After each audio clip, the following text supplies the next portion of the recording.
ताइवानी chicken popcorn 5 spice फ्लेभरको अति crunchy chicken popcorn र Thai बेजलको यो फ्रेग्रेन्स तपाईले सोचेभन्दा पनि धेरै डेलिसियस छ। आउनुहोस् यसको लागि हामी सिजनिङ तयार गरौँ। टिमुर, 5 स्पाइस पाउडर, व्हाइट पेपर र नुन। खासमा यहाँ सुगर पनि प्रयोग गरिन्छ, तर म चाहिँ नुन प्रिफर गर्छु। अब हामी यसलाई मजाले ग्राइन्ड गरी फाइन पाउडर बनाउँछौँ। हामी लिन्छौँ बोनलेस चिकन। तपाईँ चिकनको थाई र ब्रेस्टको भागलाई लिन सक्नुहुन्छ र यसलाई हामी 2 इन्चको क्युबमा काट्छौँ। यसलाई हामी बोलमा ट्रान्सफर गर्छौँ र क्रमशः light soya sauce, cooking wine, 5 spice powder, अदुवा, लसुन र एग व्हाइट अनि हामीले यसमा सुगरको सट्टा नुन प्रयोग गरेका छौँ।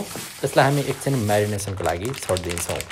अब हामी लिन्छौँ राइस फ्लोर। यसमा अघि हामी बनाएको सिजनिङ मिक्स गर्छौँ।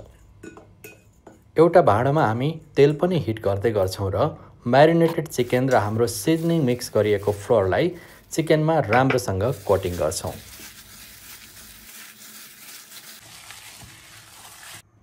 तेल हिट भइसकेपछि हामी चिकनलाई मिडियम हिटमा एकदमै क्रिस्पी गोल्डन ब्राउन हुन्जेलसम्मको लागि फ्राई गर्छौँ।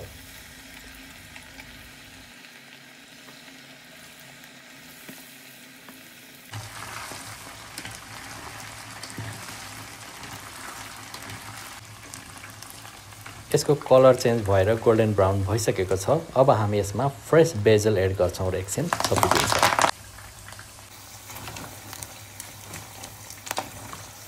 चिकन फ्राई भइसकेपछि हामी सबै तेललाई ड्रेन गर्छौँ। यो क्रन्ची चिकन पपकर्नमा हामी एडिसनल फ्लेभर्सको लागि पहिले बनाएको सिजनिङ राखेर मजाले मिक्स गर्छौँ।